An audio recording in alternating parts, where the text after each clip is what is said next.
An old woman faceplants into the gutter and people keep walking. Makanga Crossroads roars with motorbikes, hawkers, and frying oil. Tinashe Dube steers his dented wheelbarrow through the racket, eyes fixed on a stack of rice sacks he's paid to move. Then he sees silver twists of hair in the puddle. The rice can wait. He drops the handles, kneels beside the woman. Mud streaks her cheek, one shoe missing, cloth wristband frayed green. Her fingers twitch, but she stays down. Passers-by dodge around as if she's an overturned basket. Tinashe taps her shoulder.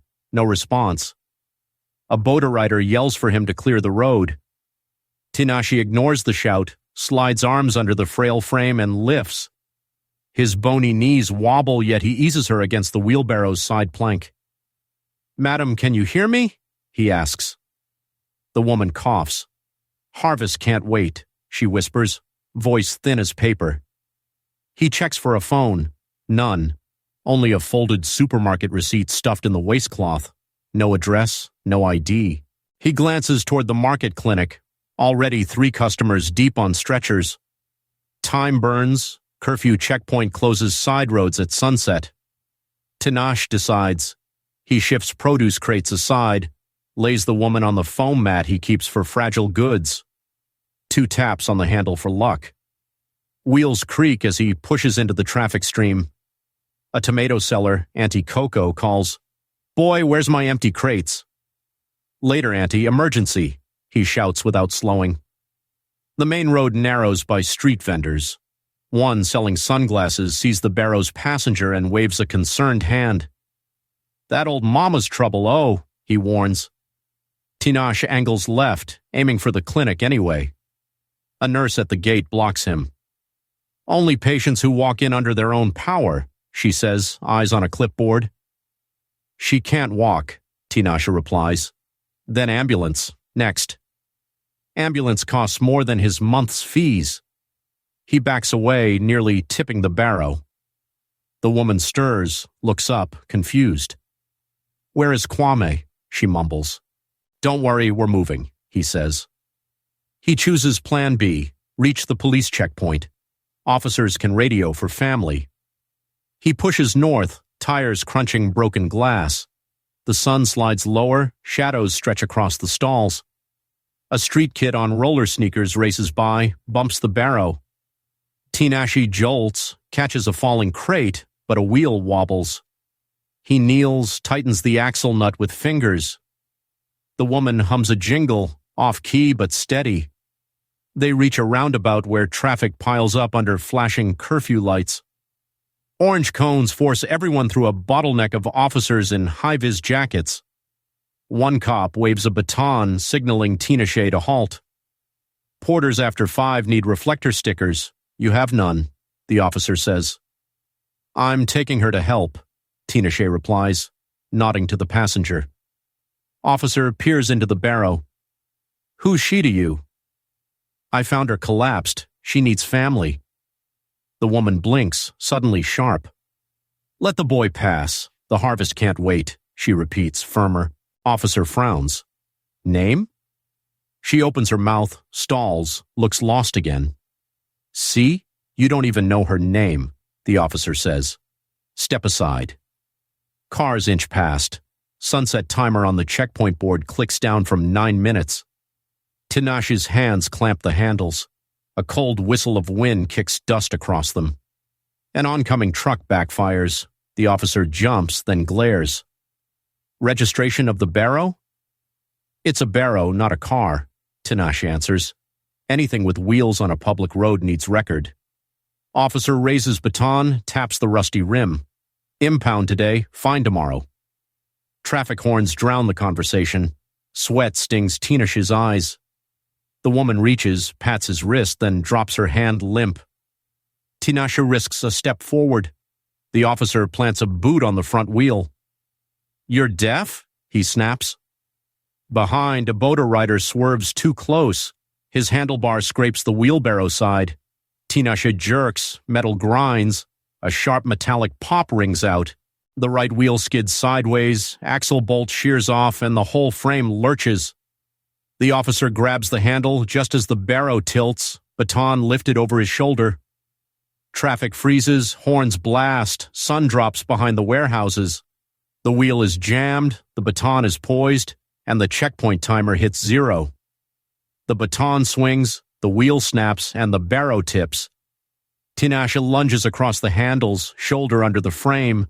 Metal scrapes asphalt. The old woman slides, but his forearm blocks her fall. Boda horns shriek behind them.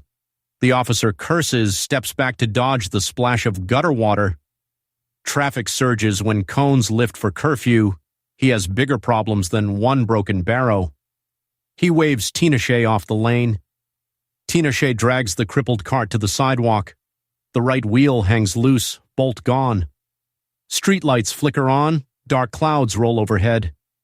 He checks pockets, no spare parts, only 2 coins. A smoky aroma drifts from a suya stand under a torn umbrella. The vendor fans coals with a magazine. Tinashe knows him. Kojo, notorious for driving hard bargains. "Brother, got a nut for this axle?"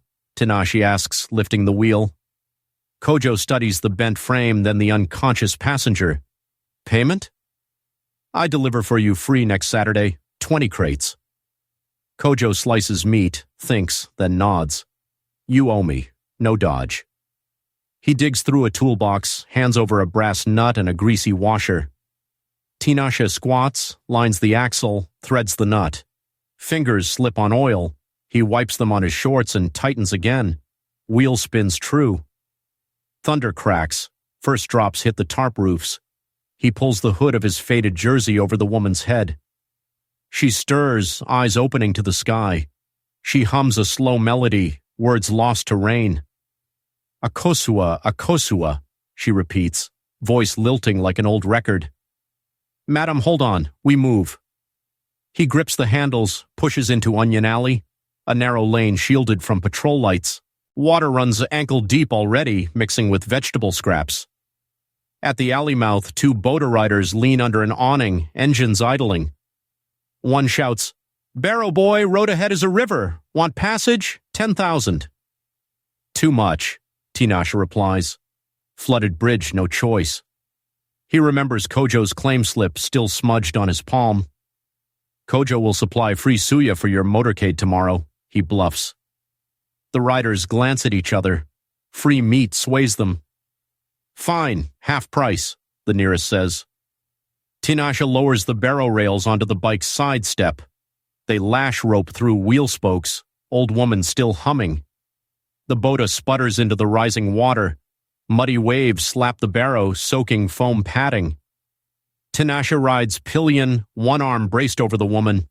Mid-span, current shifts. Front plank loosens, bobbing. A plank nail snags his calf. He winces, keeps grip. Riders rev harder, engines protesting. They reach the far bank. Rope untied, barrow lands with a thud. The rider holds out a palm. Tinashe empties his 2 coins. It is short. "Debt," the rider warns. Rain hammers helmets. They speed off. The wheelbarrow path now borders a drainage trench 6 feet deep. Street lamps here blink off, power flicker. Rain curtains the view. The woman's song changes. Clear words cut through the downpour. When mango trees bloom, love returns. Tinashe notices a passing truck's billboard, a giant green leaf logo, Tembo Fresh beneath. The woman points, weak arm stretching. "Home," she breathes. Logo arrow points east, but the road east ends at the flooded footbridge. Water rushes over the planks, guardrail missing. He tests the first board with a foot. Wood flexes but holds. He rolls the barrow forward 1 squeak at a time. Boots slip. He spreads stance wider. Halfway, a sudden gust flips an abandoned umbrella downstream. The woman's shoe, lodged beside her, skids and drops into the torrent. She watches it spin away. Board 3 cracks. The right barrow wheel dips. Tinashe shifts weight left, wooden handle biting his palms. Rain blurs vision. A motorbike headlight sweeps the bridge, startling him. He freezes, blinded. The barrow nose tips downward. Crate of empty bottles skids out. smashing into the rushing water. He yells, braces, pulls, but the loose plank splits. Right wheel drops below deck level, axle grinding on wood. Momentum drags the frame forward. He plants a foot, strains, but wet shoe skids. Handle jerks from his grip. The barrow tilts nose first. The old woman cries out once. Wheels leave the boards and the entire load plunges toward the roaring trench. The barrow plunges, water swallows them, and the city shrieks. Metal hits the flood with a clang. Tinashe dives after the frame, arms slicing brown current. The old woman bobs beside him, mouth open for air. He grabs her waist wrap, kicks hard, steering toward the far bank. Rain hammers his scalp. Foam mat floats past. He jams it under her back, using it as a raft. Current drags them under the bridge remnant. Rebar sticks out like spears. He shoves the mat left, scraping his elbow on rust. Downstream, a broken fishing boat lies half sunk, tied to a banyan root. He angles for it, lungs burning. One final kick and his fingers latch the gunwale. He hauls her over the side. Water pours from the boat seams, but it stays afloat. She coughs, eyes open. "Button box," she mutters. Her hand pats empty pockets. "Later, Mama," Tinashe says, voice rasping. He scans the shore, 20 meters to concrete steps, no paddle. He rips a plank off the collapsed seating bench, uses it as an oar. Each shove turns the boat in slow half circles. Current fights back. He braces foot on rib timber, drives the plank deep. After 10 grueling minutes, the hull scrapes mud. He jumps out, drags the boat until grinding stops. Water reaches his waist, shirt clings heavy. He lifts the old woman into his arms, staggers up the steps. Street level is deserted, lamps dead from the outage. Rain eases into drizzle. Far off, emergency sirens echo. He spots a delivery van parked under a neon sign flickering Tembo Fresh Warehouse bee green leaf logo again. He sets her on the barrow's foam, salvaged from the boat, and rolls the frame toward the warehouse. One wheel squeaks but spins. Mud oozes from its rim.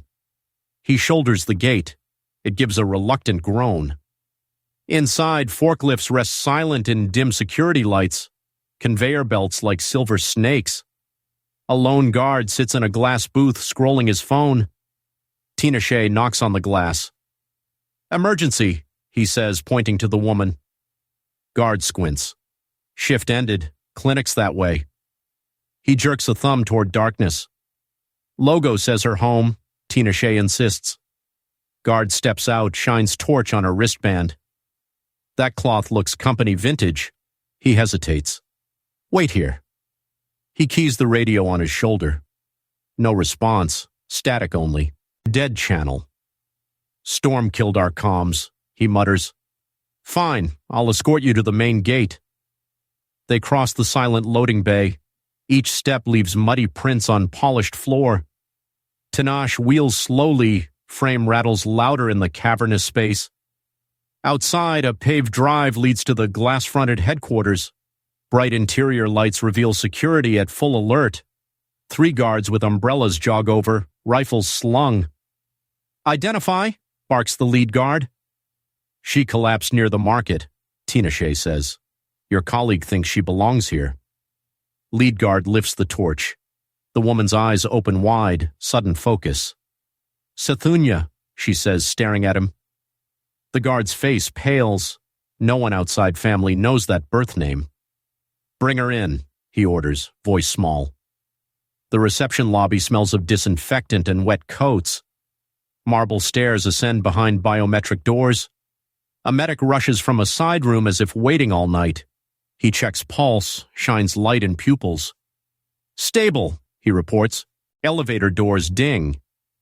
Kagiso Ose Tembo strides out, suit flawless, glasses wiped clean with a silk cloth. He scans the scene, fixing on Tinashe. "Who permitted a street porter on executive floor?" he snaps. Lead guard answers, "Sir, the woman gave your aunt's private name." Kagiso's jaw tightens, then relaxes into a polite smile. "Young man, thank you. We'll manage from here." I promise to stay till family comes, Tinashe replies. I am family. Kagiso slips a thick envelope from his inner jacket. Transport allowance. Take it. Tinashe doesn't reach for it. Rainwater drips from his elbow onto the marble. She asked to see home. I wait. Kagiso steps closer. You think this is a negotiation? Voice lowers. Take the money. A new voice echoes off the lobby wall. Hold that shot, people. Z-Live is rolling. Zanelli and Lovu appears, camera phone high, ring light reflecting in puddles. Followers, meet the mystery rescuer and the woman the city forgot, she says. Security moves to block her. She sidesteps, still streaming. Mr. Kagiso, thousands online want to know, where has your aunt been for 5 months? Kagiso forces a smile. My aunt is abroad for care. This woman is an imposter. Lead guard interjects. Sir, she used the access phrase only board members know. Zanelli zooms in. Care to comment on that? Kagiso gestures to cut the feed. Tinashe stands firm between camera and patient. The medic wheels the woman toward the executive lift. She raises a weak hand at the lens. Zanelli's screen blinks low battery. She reaches for her power bank, cord tangles. Stream stutters, then resumes at low resolution. Tinashe asks the medic, Doctor on site? Clinic floor 2. The medic punches elevator button. Doors slide back. Inside the lift, neon panel shows 15 floors. Kagiso, Tinashe, Zanelli, 2 guards, the medic and the patient roll in. Doors close. Halfway up, lights flicker, elevator halts, alarm buzzes. Cock, another power dip. Guard radios maintenance, still static. Zanelli records the emergency light glowing red. Comments flood, but connection crawls. Old woman lifts her head. Clear voice cuts through the hum. Our leaf feeds the nation, not the pockets, she recites, the original company motto. Guard nearest her whispers, Mabiba. Eyes widen. He drops rifle muzzle in surprise. Zanelli shoves her phone closer. Signal bars drop to 1. Picture pixelates. Power surges back. Elevator resumes. Door opening onto a hushed corridor lined with founder portraits. The final painting shows a younger Abiba smiling over baskets of mangoes. She points. That's me, she says. Alarmed staff gather. Some gasp, some pull phones. Kagiso blocks their view. Phones away, data privacy. Tinashe wheels her past him. Carpet muffles, squeaks. Zanelli trailing, phone clutched, tries to push upload. Spinner icon loops, battery slips to 2%. They arrive at a conference room. Board members' nameplates line the mahogany table. Empty chairs except one. Ms. Rudo Maseko stands, violet pen in hand. She looks at the soaked group. Rudo's gaze fixes on Abiba. Is it really you? She asks softly. Abiba nods, then her focus clouds. She clutches the foam edge, breathing hard. Zanelli's phone beeps, battery critical. She flips to low power mode. Stream freezes on Kagiso mid-step, hand clamped on Tinashe's shoulder. The upload stalls and every screen goes black. The stream dies, the boardroom doors slam, and every power player spins around. Security hustles. Tinashe, Abiba, Zanelli, and the medic into the long glass chamber. Overhead lights buzz at half strength, storm still hitting the grid. Water drips from Tinashe's sleeves onto the polished floor, leaving tiny brown circles. Ms. Rudo sets her violet pen down. Meeting was scheduled for 8 a.m., Kagiso. Explain the midnight shift. Kagiso keeps a cool tone. Urgent matter of corporate stability. He gestures for chairs. Guards roll Abiba beside the head seat. She looks small against the leather backrest. Elevator dings again. Chief Inspector Mosi Chomba strides in, uniform crisp despite wet cuffs. 2 plainclothes officers follow, tablet in hand. Kagiso greets him. Inspector, glad you came so fast. Chomba nods once. Public safety required it. He places a sealed folder on the table. Suppressed missing person report, filed by a Tembo Fresh driver 5 months ago. withdrawn the next day under an unsigned memo. Whispers ripple along the walls. Kagiso clicks a remote. Projection screen drops, showing charts of rising drought risk and a map of planned irrigation pipes. Board colleagues, I diverted idle capital to this project, he announces. Without it, next season collapses. Rudo folds arms. Idle, Treasury showed no surplus. Kagiso taps the chart. Short-term loans cover the gap. Returns will outpace costs by Q3. Eyes flick to the officers. All legal. Chamba raises a hand. Loans from shell entities registered to your personal holding company. Interest at 30%, not standard. Kagiso pulls off his glasses, polishes them. Risk premium. Vision requires courage. Zanelli's phone, plugged to a wall socket, powers back. She checks screen, upload paused at 90%. Signal bars wobble. She sets it to resume quietly. Tinashe stands behind Abiba, hand on the chair. She blinks, gaze clearing. Board used to meet under the mango tree, not air-conditioned air, she says. All eyes turn. Kagiso forces a smile. Auntie, you need rest. She ignores him. Who owns the soil today? She asks. Voice steady, louder. Read the deeds. I signed them before you were born. She rattles off land parcel numbers with farmer surnames, no pause, no stumble. Rudo checks her tablet. Numbers match archived records. She looks up. Data aligns. Chamba signals his officer, who slides a second folder across. Audit trail of relief funds routed into the same shell accounts. Kagiso's jaw tightens. Context matters. Rudo interrupts. Context. 2 villages skipped planting this year waiting for promised pipes. Families borrowed at ruinous rates. Murmurs grow. Guard radios crackle. Media vans gathering outside the gate. Zanelli's upload reaches 100%. Her earlier footage of Kagiso calling Abiba an imposter is live. Phones buzz along the table as notifications hit directors' screens. Outrage builds in real time. One director, Mr. Bediako, raises a brow at Kagiso. You said she was abroad. Kagiso straightens. Medical privacy. Chamba opens his sealed folder. Forensic lab confirms the email chain authorizing her travel is falsified. The physician signature belongs to a dentist who died last year. Silence. Storm wind rattles windows. Rudo stands, violet pen tapping the table. I call for immediate suspension pending investigation. Bediako nods. Seconded. A formal vote proceeds on paper slips. 3 ayes, 1 abstention. Kagiso's eyes dart to Miss Rudo. Her hand shakes but stays steady. Guard captain steps forward. Sir, you'll need to accompany us. Kagiso places glasses carefully in his pocket, then lifts both hands. For vision, I stand alone, he says quietly. Handcuffs click around his wrists. Phones flash photos. Zanelli catches the moment. Battery at 30% now. Abiba watches, breathing slow. She reaches for a cup of ground nuts on the table, shelling one with practiced motion. No one stops her. Chamba signs the seizure order. Project assets frozen until civilian review. Tinashe whispers to Abiba. They heard you. She pats his bandaged palm. The soil always speaks if someone listens. Kagiso walks toward the exit between 2 officers. Daughter ringtone plays from his pocket, muffled. He flinches but keeps moving. Doors close behind them. Board members exhale. Rudo gathers files. We must stabilize market confidence before sunrise, she says.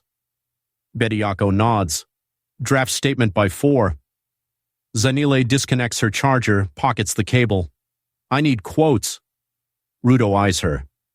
Later, press conference at dawn. Zanile shrugs, keeps rolling. Audience loves behind the scenes. Transparency builds trust. Power flickers again. Emergency generators kick in. Hallway lights buzz bright, then settle. Abiba shells another nut, gaze wandering. She studies the ceiling panels. Why are the lights so bright, Kwame? She asks, voice small. No one answers. Dawn light hits the glass tower just as generators cough to a stop.